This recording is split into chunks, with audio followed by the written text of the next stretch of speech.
Hello everyone, আসসালামু আলাইকুম। পালের মোড় উইন্টার ইভিনিং মানে হচ্ছে স্পেশাল কিছু। আমরা সবাই খুব এক্সাইটেড ছিলাম যে সান্তাকিয়ারার পিঠা উৎসব নিয়ে। ভেবেছিলাম পালের মোড় বুকে খুঁজে পাবো এক টুকরো বাংলাদেশ, তাই খুব এক্সাইটমেন্ট নিয়ে রেডি হয়ে বেরিয়ে পড়লাম। কিন্তু আমরা জানতাম না আমাদের জন্য যে একটা বড় সড়ো মিসফরচুন অপেক্ষা করছে। তো আমরা যখন সান্তাকিয়ারায় পৌঁছালাম তখন ঘড়িতে 8 PM, আর ভেতরে ঢুকেই আমাদের এক্সপেকটেশন ভার্সেস যে রিয়েলিটি মোমেন্টটা আছে না, সেটাই শুরু হয়ে গেছে। তো পুরো উৎসব প্রায় শেষের পথে, মাত্র 2টা স্টল ছিল, কিন্তু সেখানেও কোনো পিঠা নেই।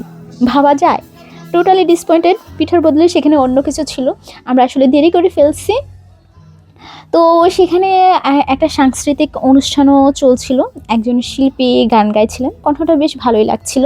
কিন্তু একটা বিষয় খুব অকওয়ার্ড লাগছিল, যে পুরো জায়গায় মাত্র 5-6 জন আপু আছে আর বাকি সবাই হচ্ছে ভাইয়া। সত্যি বলতে সেখানে দাঁড়িয়ে থাকাটা আমার জন্য বেশ এম্বারেসিং ছিল। তাই বেশিক্ষণ দাঁড়িয়ে না থেকে আমরা ডিসাইড করলাম যে ওখান থেকে মুভ করার। তাই আমরা দ্রুতই সেখান থেকে বেরিয়ে আসলাম।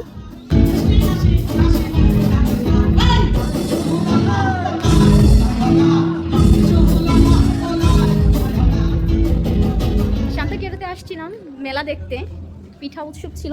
দেন হচ্ছে আমরা আসছি, কিন্তু আস্তে আস্তে অনেকটা লেট হয়ে গেছে। কিছু করার নাই, এখন চলে যাচ্ছি। দেন আমরা ভাবলাম যে রাত যেহেতু হয়েছে আর বের যখন হয়েছি, তখন চলো তেয়াত্র মাসিমোতে যাই। তো আমাদের একটা বড় আশা ছিল যে ভেবেছিলাম যেটা, যে প্রতি বছরের মতো এবারও মিউজিয়ামের সামনে, মানে তেয়াত্র মাসিমোর সামনে নতুন বছর উপলক্ষে 2026 লিখে ফেলছে, এমনটা ভাবছিলাম। এটা এখানকার একটা ট্রেডিশন, তাই না? কিন্তু সেখানে গিয়ে আমরা তো অবাক।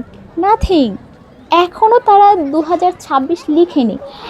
ভাবছি এবছর এত দেরি হচ্ছে কেন। প্রতি বছর তো এই সময়ের মধ্যে সব কিছু সাজানো হয়ে যায়। তো কিছুটা অবাক হলাম। যাই হোক, হয়তো পালেরমো এবার একটু বেশি রিল্যাক্স মোডে আছে।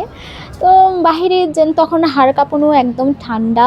বাট আমার ঠান্ডা লাগছিল না। স্টিল আমার হাত ঠান্ডা ছিল, বাট আমার এমনিতে ঠান্ডা লাগছিল না, আমার হাতগুলো ঠান্ডা ছিল।